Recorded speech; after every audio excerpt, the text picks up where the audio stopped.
大家好，今天我要讲的章节是国小6年级，在动力传送的部分。那我今天要用齿轮的这个部分，然后呢来进行动力传送的教学。那首先我要先进行2分钟的说课，说课的内容包含，第一，教材地位。在3年级的时候，我们有讲到磁力跟受到力的变化，然后在4年级的时候有提到能源、交通工具。5年级的时候，针对力它会有什么作用，还有摩擦力进行教学。那到这边6年级它是针对简单极限，然后前面有杠杆、滑轮、轮轴，然后在最后这个部分有动力传送相关的教学活动。那包含齿轮、链条跟流体。那我今天要讲的是齿轮的应用。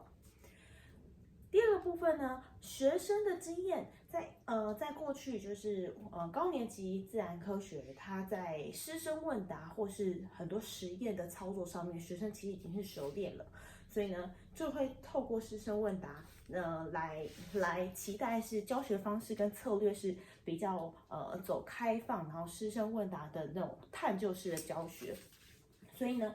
老师可以透过探究式那种提问，然后来引导学生去抓到重点，来让学生可以比较还有分析。所以学生呢也可以自己就是透过一些分析的结果提出答案和结论，然后来解决问题，达到这个目的。评量部分有包含口头问答，还有实作评量，所以在师生问答之间，那老师就会做记录，还有实际评量，就是老师会给学生很多的教具操作，然后达到实作评量是不是可以做到他们的手作的部分。那增强有包含个人加分跟小组加分，来提升他们在学习上的动机。OK， 好，上一次上课之前呢、我们有讲到齿轮这个东西。那齿轮呢，就是一个轮上面有很多个这个凸起的齿，所以这个一个就叫做齿。然后我们今天呢，想一下生活中我们常用的齿轮，其实比较多是2个以上组装合在一起，我们称齿轮组。那齿轮组就代表说是2个以上个齿轮合在一起之后，它会这个组合会怎么转？那老师今天就要透过用一个修正带，它里面的齿轮组来让大家看一看，然后呢学习说，齿轮组是怎么动的。好，那刚刚透过了5分钟的时间，大家去观察道理老师给的修正带，每一组去观察说，它其实有3个齿轮在里面。这3个齿轮它怎么动？宇康说的很好，宇康说呢，它两合在一起，它会一起转。好，一起怎么动呢？2个齿轮如果是合成齿轮组，互相结合，有碰在一起，那它们怎么动？会一起动。有没有同学帮他补充一下，一起动会怎么样？一起动，很好。第2组的玉桥说，它其实一起动之外，它其实在每一颗齿轮这个齿凸起的地方，它其实分别会往相同还相反方向。对，玉桥说它其实是往不一样的方向。我们说它会往相反的方向，相反哦。也就是说，如果我第1个齿轮它是往右边，就是顺时钟的方向转动的时候，那第2颗齿轮它是往逆时钟方向转动的。也就是说，2个相接的齿轮组分别是相反的方向。好，那刚刚呢，接着呢，老师要透过用生活中常用的这个修正带，老师给的这一台修正带，特别提醒一下，每一只修正带它中间的齿轮组，其实它的装置可能会不一样，但是我们老师给的这个修正带中间有3个齿轮，那同学也有观察到说，其实3个齿轮它分别转动的是一起转动，但是是谁会带动谁转？很好，宇恩说呢，宇恩说的很好，有同学听到说，语言说它从中间就是这个输出的带子先输出之后呢，它会直接把用完的这个带子去收回来，所以它的方向会是这样子。然后同时做转动。那为什么要用这样子的齿轮组来让它一起同时转动？因为这样子呢，就可以让输出的带子跟要回收的带子可以同时转动，直接回收，达到自动的效果嘛。那我们试想哦，为什么我们的修正带它是要长这个样子？1、2、3，为什么它要有3颗齿轮合成这个齿轮组呢？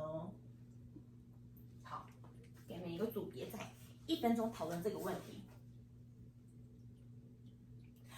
好，还有10秒钟，专注在2颗齿轮，或者是增加1颗小齿轮这个问题。好，3、2、1，时间到。好，第3组要先说，很好。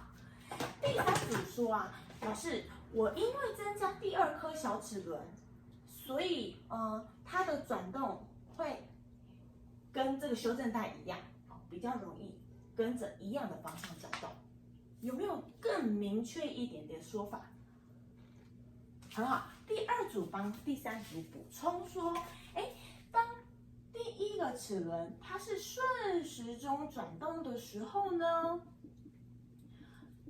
第2颗齿轮它是逆时钟转动，而第3颗齿轮它又是顺时钟转动。也就是说，这样子第1跟第3个齿轮它可以相同方向转动，就可以达到自动回收这个剩余的带子这件事情。那每一组来跟老师拿一个盘子，然后呢把这个实验用的这个齿轮组发下去，然后呢大家去模拟修正带内部的齿轮组的长相，好吗？好，每一组的1号来拿 ，OK， 好，大家都拿到了，很好。好，我们讨论时间呢，要注意一下音量，不要彼此影响小组讨论。第1组，燕玲问说啊，老师，我们有没有4个齿轮？我们要用几个呢？这边呢，请大家因为模拟这个修正带的齿轮组，所以呢，你们自己判断要用几个。第2组的华华问说啊，我们这边卡住了耶，为什么这个齿轮怎么都没办法动？互相转，3个合在一起可能也会互相转，什么时候会卡住？当我们3个合在一起的时候，两互相合住卡住了，就不能一起转了哦。所以呢，我们注意一下那个齿轮装置的距离。好 ，OK， 3、2、1，好，时间到。好，现在呢，第1组呢，他把他们装置好提出来说，老师，我有发现齿轮组之间两合在一起，它的方向相反。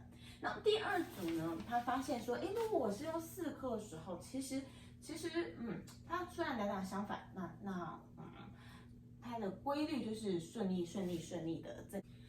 但第3组提到一个很棒的问题，宇恩说啊，我们这个齿轮其实它2只手分别去转，其实就好了呀。为什么老师你要说让它的两合在一起转呢？我就2只手一起去转它就好了，对不对？我中间放一个小的，可以让它互相有关系。第1个就可以带动第2个，第2个就可以带动第3个。自己听说好，听说带动，它同时可以一起转。老师帮他定义，我们称这个同时一起转，它有1个齿轮传到第2个，从第2个齿轮传到第3个，这个情况一起转，我们称为动力传送。全班说一次，动力传送。什么动力？哪里的动力？这个动力呢是齿轮转动的时候，这个修正带跑出来，然后再自动把这个动力量传送到第2个齿轮去旋转，造成第3个齿轮可以自动把修正带剩下的带子把它收回来。那我们达到自动去传送动力的功能，这是谁可以做到的？这个是现在修正带里面的齿轮组可以做到的。今天呢，我们所教的课程是齿轮组，有没有同学想要帮老师同等？今天一开始我们讲到齿轮组可以怎么动？好，第4组音轨，音轨说齿轮组会一起动。好，音轨说齿轮组会一起动。那还有没有人要补充？好，第3组圣书说齿轮组呢，它一起动的时候，它的方向是相反的，很好。两相接的时候呢，它的方向会往相反的方向，一个顺时钟，一个逆时钟。第1组的名称说，当它一起动的时候，它其实会很自动，动力传送是把动力从齿轮互相传送过去，所以可以自动一起转动。名称说的很完整哦。那我们今天上课之前，老师有一个作业要给大家，请大家回去在路边看看 U Bike，U Bike 里面也有很多个齿轮。那你们家的脚踏车呢？它除了齿轮之外，它还有一个长长的链条。请大家回去这个周末去观察一下，在脚踏车子里面的齿轮跟链条它是怎么转。那我们下一堂课就要教，用链条它可以怎么做到动力传送呢？好，那今天课就到这边喽，下次见，拜拜。